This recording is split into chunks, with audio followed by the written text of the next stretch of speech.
आता ह्या सेक्शन बी मध्ये जर आपण बघितलं ना सिलेबस हायड्रोलिक मशीन्सचा, तर मी आता बोलल्याप्रमाणे हा सिलेबस इथं मेन्शन आहे, ऑलरेडी सगळ्यांनाच माहिती आहे. आणि त्यामध्ये थोडंसं जर वेटेज बघितलं तुम्ही 2017, 13 आणि 11च्या पेपरचं, प्रत्येकी वर्षी हा 20 मार्क्ससाठीच विचारला गेला. त्यामध्ये हा इम्पॅक्ट ऑफ जेट्स म्हणले ह्याच्या काही 4 केसेस आहेत, 5 केसेस आहेत त्याच्या.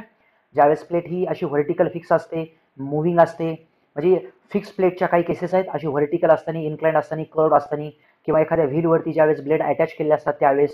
ह्या 4-5 केसेसमध्येच क्वेश्चन्स 2017 तर आता एकच फ्रेम झालाय, पण 11च्या वेळेस एक दोन त्यामध्ये 2 न्यूमेरिकल आलेत आणि एक हा थेरॉटिकल क्वेश्चन आला होता.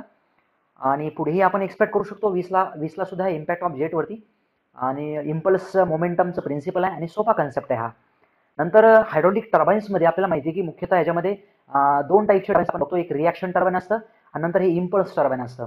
मग त्या इम्पल्स टर्बाईनमध्ये हे पेल्टन व्हील असेल, रिॲक्शनमध्ये फ्रान्सिस किंवा कापलान आणि प्रोपेलर असतं हे. बट ह्याच्यावरती ह्याच्या मेन कॉन्टेंटवरती नाही विचारले क्वेश्चन्स. तुम्ही जर बघितलं असतं मेन कंटेंटवरती नाही विचारले क्वेश्चन्स. त्याचं जे इंट्रोडक्शन असतं बघा हायड्रोलिक टर्बाईन्सचं, की त्या टर्बाईनचं टाईप्स म्हणजे क्लासिफिकेशन. आणि हे क्लासिफिकेशन खूप इंटरेस्टिंग आहे. ह्याच्या बाहेर क्वेश्चन्स पडत नाही बघा. कंपल्सरी एक क्वेश्चन इथं आहे. पुढच्याही 2020लाही तर क्वेश्चन असणारच आहे. कारण ब्रॉड क्लासिफिकेशन जर तुम्ही कन्सिडर करता बरेचसे क्वेश्चन्स प्रत्येक वर्षी एक क्वेश्चन त्याच्यावरती विचारलेला आहे. प्रत्येक वर्षी एक क्वेश्चन म्हणतो मी मिनिमम. आणि नंतर हायड्रोलिक टर्बाईन्समध्येच त्याचे ऑपरेटिंग कॅरेक्टरिस्टिक्स कर्व्स असतात बघा. त्याचा परफॉर्मन्स चेक करण्यासाठी टर्बाईन्सचा काही ऑपरेटिंग कॅरेक्टरिस्टिक्स कर्व्स आणि त्याचा सिग्निफिकन्स. खूप सोपा पॉईंट आहे हा सुद्धा, पण आपण हा केलेला नसतो अगोदर, म्हणून आपल्याला हा थोडा समजायला वेळ लागतो. याची काही काळजी करू नका तुम्ही. सोपा पोर्शन आहे हा. थोडा जर रीड केला व्यवस्थित, नाहीतर तुम्ही जर इकडे आपल्याकडे जॉईन असाल नॉमिनल फीसमध्येच असं काही नाही. आणि ते 100% तुमचं क्रिस्टल क्लिअर होईल सगळे कॉन्सेप्ट. नंतर मॉडल लॉज बघा. हायड्रोलिक टर्बाईन्समध्ये मॉडल लॉज आहेत आणि पंपमध्ये सुद्धा मॉडल लॉज असतात.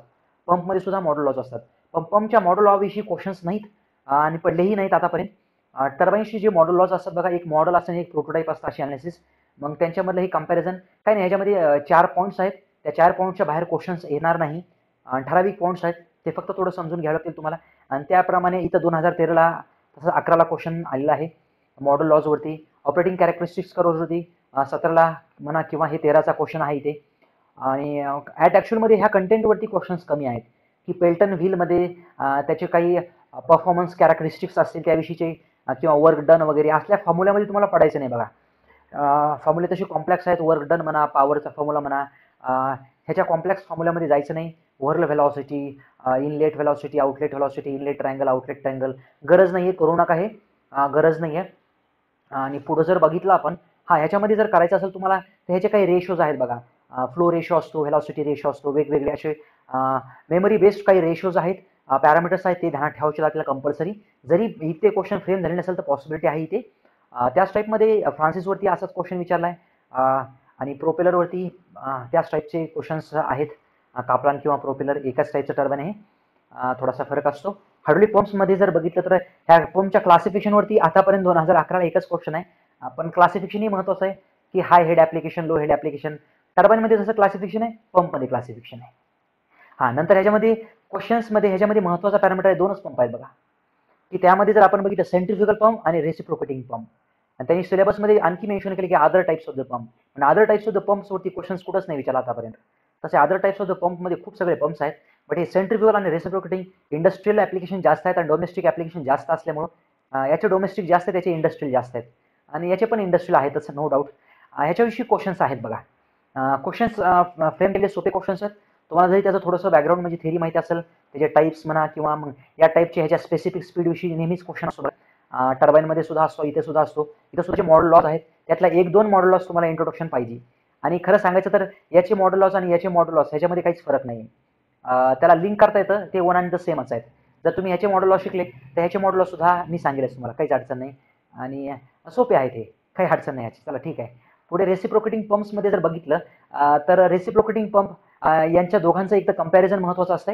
आणि रेसिप्रोकेटिंग पंपमध्ये काही ठराविकच पॅरामीटर्स आहेत ना, ह्याचे जास्तीचे ना टाईप आहेत. ह्याचा डिस्चार्जचा फॉर्म्युला असतो बघा.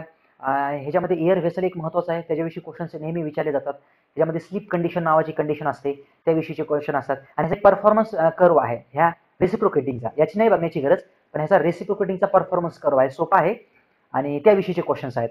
आता राहिला पोर्शन जो की आपल्याला सिलेबस याचा लवकर सापडत नाही, हायड्रोलिक कंट्रोल सर्किट्स. आणि मी त्याला पुढं आणखी ॲड करेल हायड्रोलिक ॲप्लिकेशन्स. हायड्रॉलिक प्रिन्सिपल्सचे ॲप्लिकेशन्समध्ये ह्याच्यामध्ये तुम्हाला प्रिफरेबली क्वेश्चन्स विचारले गेलेत. त्याच्यामध्ये जर असेल तर हायड्रॉलिक इंटेन्सिफायर असतं बघा, एक्स्ट्राची एनर्जी स्टोअर करण्यासाठी. नंतर अक्युम्युलेटर असतं बघा, ॲक्युम्युलेटर. इंटेन्सिफायर म्हणजे मॅग्निफाय करतं, ॲक्युम्युलेटर म्हणजे स्टोअर करतं. आणि ह्याच्यामध्ये आणखी विचारलं गेलं हे हायड्रॉलिक मोटरविषयी सुद्धा क्वेश्चन विचारला गेला. हायड्रॉलिक मोटर असेल किंवा त्याच्यामध्ये पुढे हायड्रॉलिक रॅम सुद्धा आहे बघा, हायड्रॉलिक रॅमविषयी पण क्वेश्चन आहे. ह्याच्यामध्ये जेट पंपवरती सुद्धा क्वेश्चन आहे. मग खूपच कमी क्वेश्चन आहेत बघा हे मीटर इन मीटर आउट सर्किटवरती. म्हणजे ह्या मेन सर्किटवरती, कंट्रोल सर्किटवरती हे मीटर इन मीटर आउटमध्ये फक्त तोही 2011ला एकच क्वेश्चन विचारला आहे. बाकीचे तर सगळे हे ॲप्लिकेशन्सवरतीच क्वेश्चन्स आहेत. आर के राजपूतमध्ये जशाच तसं आहे बघा हे. आर के राजपूतमध्ये सगळ्यात शेवटचा पोर्शन बघायचा. ह्याची सॉफ्ट कॉपी मी पोस्ट करणारच आहे टेलिग्रामवरती. सगळ्यात शेवटचा पोर्शन बघितला आणि हे सगळे तुम्हाला डिव्हाइसेस भेटतील हे असे. ही काय मोठी डील नाही. तुम्ही इंटरनेटवरती सर्च नका करू, कारण ते मग कंटेंट ह्याला काही लिमिट नाही मग हे कुठपर्यंत ही मग नेमकं तुम्हाला काय वाचायचं तुम्ही कन्फ्युज व्हाल. बस हे आर के राजपूतमध्ये जर तुम्ही इंट्रोडक्टरी बघितलं ना थोडंसं आणि हार्डली बघितलं ना तुम्ही, ह्याला खूप कमी वेळ लागेल तुम्हाला करण्यासाठी. हार्डली हे 4 ते 5 पेजेसमध्ये पूर्णच कव्हर केले ह्या आर के राजपूतमध्ये. आणि हे कंट्रोल सर्किट नाही केलं तरी जमेल, कारण हे थोडंसं कॉम्प्लेक्स आहे. आणि हे मीटर इन मीटर आउट नेमकं मग तुम्हाला थोडासा वेळ जाईल का, एक अर्धा मार्क कमी आला तरी चालेल, असं काही नाही. मग कारण वेळ महत्त्वाचा आहे आपल्यासाठी. ज्यावेळेस तुमचं सगळंच कव्हरेज होईल त्यावेळेस मग तुम्ही माझं लेक्चर वाटलं असं तुम्हाला कुठंच नाही भेटलं तर इथं लेक्चरही बनवलं असं काहीच नाही. ह्या स्पेशली ह्या कंट्रोल सर्किटवरती थोडासा वेळ जाईल आपला. चला या टाईपमध्ये ही अनालिसिस आहे. आणि काही डाऊट्स असतील तर तुम्ही मला टेलिग्राम चॅनलवरतीही डिस्कशनमध्ये पोस्ट करू शकता, मला पर्सनली करू शकता, असं काही नाही. तर थोडासा वेळ लागेल मला रिप्लाय करण्यासाठी. तुम्ही कोर्स घ्या किंवा नका घेऊ असं काहीच नाही आहे. तुम्हाला क्वेरीज असतील तर तुम्ही अवश्य फोन करा, असं काहीच नाही. की अवश्य फोन करा, मेसेज करा, most of the time messages करा काही क्वेरी असेल तर. सो धन्यवाद विद्यार्थी मित्रांनो.